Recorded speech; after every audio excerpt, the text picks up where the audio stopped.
भिवंडी के राहनाल ग्राम पंचायत क्षेत्र में आदिवासी कातकरी समाज को बुनियादी सुविधाएं उपलब्ध न होने के विरोध में श्रमजीवी संगठन ने ग्राम पंचायत कार्यालय के बाहर जोरदार आंदोलन किया। इस आंदोलन में श्रमजीवी संगठन के नेता, जिला परिषद गट अध्यक्ष सचिन कुंभार, सचिव सचिन रायत, पंचायत समिति गण अध्यक्ष नीता चौरगे, गण सचिव विशाल खरपड़े तथा कई कार्यकर्ता और बड़ी संख्या में आदिवासी कातकरी बांधव शामिल हुए। प्रमुख मांगों में आदिवासी परिवारों को घरपट्टी लागू करना, बेघर कुटुंबों के लिए 100 गुंठे जमीन का प्रस्ताव मंजूर करना, आदिवासी वाड़ियों में रास्तों का निर्माण, जल जीवन मिशन के तहत शुद्ध पानी, समाज हॉल की मंजूरी, पिछले 2 सालों का 15% निधि का हिस्सा तथा पीएम जनमन घरकुल योजना के लंबित मस्टर्स को पूरा करना शामिल है। संगठन ने स्पष्ट किया है कि जब तक सभी मांगे पूरी नहीं होती, आंदोलन वापस नहीं लिया जाएगा। आज राहनाल ग्रामपंचायत आज कातकरी समाज आणि आदिवासी समाज या मोठ्या संख्येने आम्ही मोर्चा घेऊन इथे आलेलो आहोत। आणि हा मोर्चा आम्ही याच्यासाठी आहे की आम्हाला जे मूलभूत हक्क आहेत ते अजून मिळालेले नाहीत। ग्रामपंचायत घरपट्टी मिळण्याबाबत आमचा मोर्चा इथे आहे। पिण्याचे पाणी मिळण्याबाबत, आदिवासी पाड्यांना रस्ते नाहीत, गावठण प्रस्ताव नाहीत, घरकुल आलेले आहेत पण त्यांना घराखालच्या जागा सुद्धा नाही आणि त्यांना घर बांधण्यासाठी जागा मिळाली पाहिजे। नागरिक सुविधा आम्हाला मिळाल्यात नाही अजून। आज आमच्या या गरीब कातकरी लोकांना सुद्धा नागरिक सुविधा काहीच नाही अजून मिळाल्या आहेत। याच्यासाठी आम्ही हा मोर्चा इथं ग्रामपंचायत राहनाल इथे आणलेला आहे आणि ह्या सुविधा आम्हाला मिळल्याशिवाय आम्ही उठणार नाही इथून।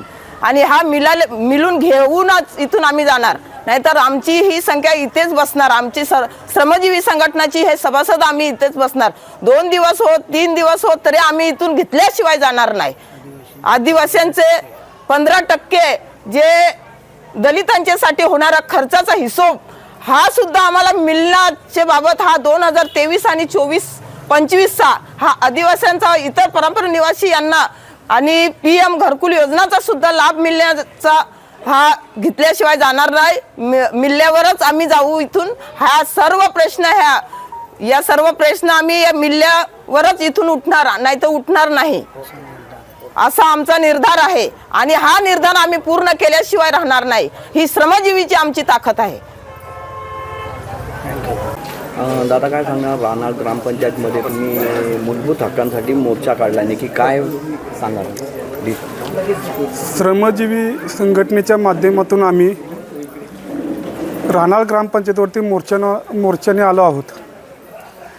आज आमचे विषय घरपट्टी मिळण्याबाबत, पाणी मिळण्याबाबत, आदिवासी पाड्यांना रस्ते मिळण्याबाबत, गावठाण विस्तार, शौचालय, नागरिक सुविधा ह्या सगळ्या गोष्टी जे आहेत मुद्दे आमचे हे मंजूर करून घेण्यासाठी आम्ही आलो आहोत। वर्षानुवर्ष आमचा आदिवासी समाज राहनाळ गावामध्ये राहत आहे, तरी ही राहनाळ ग्रामपंचायत आमचे जे काय प्रश्न आता मी सांगितले ते आमचे मंजूर करून देत नाही। त्याच्यासाठी आम्ही आलो आहोत। पुढची भूमिका काय राहणार आपली? जोपर्यंत आमचे हक्क पूर्ण होत नाहीत तोपर्यंत आम्ही इथनं हलणार नाहीत। भले आम्हाला 2 दिवस, 3 दिवस, 4 दिवस राहायला लागलं तरी चालेल, इथे आम्ही इथे राहू।